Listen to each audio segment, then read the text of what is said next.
টানা 10 দিন বন্ধ থাকার পর চালু হয়েছে মোবাইল ফোনে ইন্টারনেট।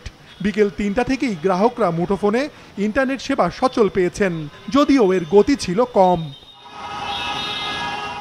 আর চালু হলেও বন্ধ হওয়ার আগে গ্রাহকরা মোবাইলে যে ইন্টারনেট প্যাকেজ কিনেছিলেন তার অব্যবহৃত ডাটা ব্যবহারের সুযোগ পাচ্ছেন না। তবে ক্ষতিপূরণ হিসেবে সবাই আজ থেকে 3 দিনের জন্য 5 জিবি ডাটা বোনাস পাবেন।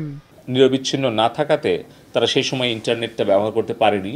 এই সকল বিষয় বিবেচনা করে আমরা আলোচনা সাপেক্ষে আমরা সিদ্ধান্ত গ্রহণ করেছি যে প্রত্যেক গ্রাহক 3 দিনের জন্য 5 জিবি বোনাস তারা ডেটা পাবেন। সকালে বিটিআরসি কার্যালয়ে মোবাইল ফোন অপারেটরদের সঙ্গে বৈঠক করেন ডাক ও টেলিযোগাযোগ প্রতিমন্ত্রী। ফেসবুক সহ সামাজিক যোগাযোগের জনপ্রিয় মাধ্যমগুলো কবে থেকে আগের মতো ব্যবহার করা যাবে কথা বলেন সে বিষয়েও। ইঙ্গিত দেন 31শে জুলাই এই নিয়ে সিদ্ধান্ত আসতে পারে। 250-টিরও বেশি ডিজাইন অপশন নিয়ে ওয়ালটন স্মার্ট ফ্রিজ, বোঝে আপনার প্রয়োজন। সোশ্যাল মিডিয়া যারা পপুলার প্ল্যাটফর্ম আছে তাদেরকে আমরা একটা চিঠি দিয়েছি। বাংলাদেশে তারা কি সাইবার স্পেসটা ব্যবহার করতে চায়, নাকি বাংলাদেশের সংবিধান ভঙ্গ করে, আইন ভঙ্গ করে তাদের নিজেদের দেওয়া কমিউনিটি স্ট্যান্ডার্ড অমান্য করে তারা বাংলাদেশে প্রচার করতে চায়।